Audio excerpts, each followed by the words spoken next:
இல்லாட்டி அட்மிஷன் போட்டவங்ககிட்டனாச்சும் நீங்கள் ஃபோன் பண்ணி இந்த மாதிரி ரைஸ் பண்ணியிருக்கிறேங்கிறது நீங்கள் இன்ஃபார்ம் பண்ணணும் இல்லைங்களா? சரிங்க. உங்களை மாதிரி ஒரு சிலர் மட்டும் அவங்க கேட்டுட்டாங்க, பழைய ஃபீஸே அவங்க சொல்லிட்டாங்க. அவங்க மேலேயே தப்பு இல்லை அவங்களுக்கு, ஏன்னா அவங்களுக்கு நம்ம இன்ஃபர்மேஷன் கொடுக்கல, நம்ம இன்னும் பண்ண முடியாது. 65,000 எழுதி கொடுத்து இப்போ மறுபடியும் 80,000ங்கிறீங்க. நாங்கள் 80,000 கொண்டு வந்துட்டு மறுபடியும் இல்லைங்க சார், எங்களுக்கு காய்கறி விலை ஏறி போச்சு, முருங்காய் விலை ஏறி போச்சு, இன்னும் 1 லட்ச ரூபா ரெடி பண்ணுன்னு சொன்னீங்கன்னா என்ன பண்ணுறது? கண்டிப்பாக பண்ணவே மாட்டோம். ஆனால் நீங்கள் இப்போ தான் சொல்கிறீங்களே, இல்லை சார், எதனால ரைஸ் பண்ணுறீங்க? நான் இன்க்ரீஸ் பண்ண போகிறது. சரிங்க மேடம், பரவாயில்லைங்க. என் பையன் ஸ்கூல் இங்கே வேண்டாங்க மேடம். இப்போ சரிங்க. இந்த மாதிரி அனைவருக்கும் வணக்கங்க. என் பேர் வந்து ரமேஷ். நான் இடுவாயு மாவட்டத்தில் இடுவாயிலிருந்து வர்றேங்க. என்னோட பையன் வந்து 8ஆவதுலேருந்து 9ஆவது வந்து இங்கே கூலிபாளையத்தில் இருக்கிற விகாஸ் வித்யாலயா ஸ்கூலில் வந்து சேர்ந்துருக்கிறேங்க. அட்மிஷன் தொகையை வந்து 64,000 பணம் கட்ட சொன்னாங்க. ஹாஸ்டல் ஃபீஸ் தொகையை வந்து 65,000 கட்ட சொன்னாங்க. இது வந்து 35,000 பணத்தை கட்டுறதுக்கு போனாங்க. கட்டுறதுக்கு போனப்போ வந்து அட்மிஷன் அப்பதான் சொன்ன தொகை வந்து 65,000ங்க. இப்போ வந்து நீங்க 80,000 பணம் கட்டுங்க அப்படிங்கிறாங்க.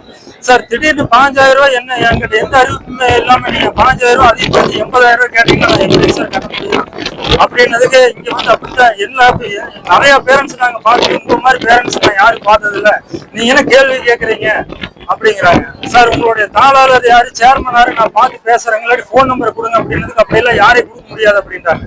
அவங்க பேசின வீடியோ எல்லாமே நான் பதிவு பண்ணி வச்சுட்டேன். இன்னைக்கு வந்து மாவட்ட கலெக்டர் அவர்கிட்ட வந்து மனு கொடுக்க வந்திருக்கிறேன். அவர் மனுவை வாங்கிட்டு கம்ப்ளீட்டா படிச்சு பார்த்துட்டு என்னங்கிறாரு, திருப்பூர் மாவட்டத்துல வந்து உங்கள்கிட்ட அரசால் நிர்ணயிக்கப்பட்ட தொகை வந்து 22,965 ரூபாய்ங்க சார்.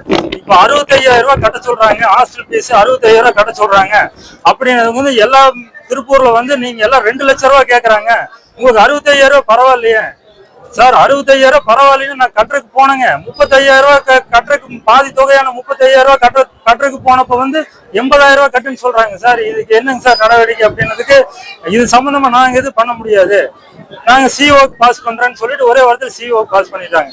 இங்க கொடுக்குற மனு வந்து முழுசா படிக்கிற கூட அவங்களுக்கு டைம் கிடையாது. இது சம்பந்தப்பட்ட அதிகாரி யாரையும் அவங்கள்ட்ட நீட்டி விட்டுருவாங்க. அவங்க வந்து அப்படிங்களாங்க சார், சரிங்க சார் நான் ஏதோ பாக்குறேங்க சார்.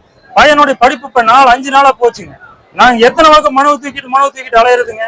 எங்களுக்கு அங்கே படிப்பு பணம் கட்டி இன்னைக்கு வட்டிக்கு வாங்கி பணம் கட்டி நான் சேர்த்துருக்கு. நீங்க கேட்கற பணத்தை கட்டுறதுக்கு அட்மிஷன் தொகையா, அட்மிஷன் அப்ப போட்ட தொகையை கட்டுறதுக்கு வந்து நாங்க தயாரு. ஆனா நீங்க 65,000 சொன்ன அமௌண்ட் வந்து இப்ப 80,000 சொல்றீங்க. 80,000 பணத்தை நாங்க ரெடி பண்ணிட்டு போனதுக்கு அப்புறம் நீங்க 1 லட்சம் ரூபாய்ன்னு கேட்டா நாங்க எங்க இருந்து போறது? அரசால் நிர்ணயிக்க இன்னைக்கு ராஜ்மோகன் சார் அமைச்சர் அவர்கள் வந்து எல்லா பக்கம் பேட்டி கொடுக்குறாரு. அனைத்து தனியார் பள்ளி வளாகத்திலையும் வந்து அரசால் நிர்ணயிக்கப்பட்ட தொகையை வந்து நாங்க அட்டவணையா வெளியிடணும்.